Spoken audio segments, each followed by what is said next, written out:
As you can see, right now the light works perfectly from both locations.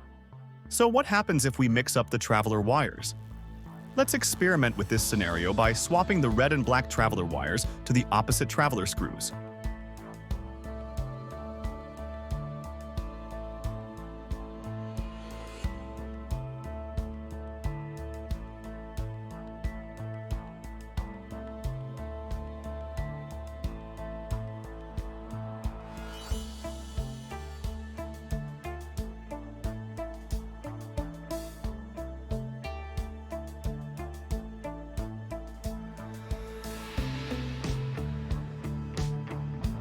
The black and red traveler wires are now on opposite traveler screws on each switch.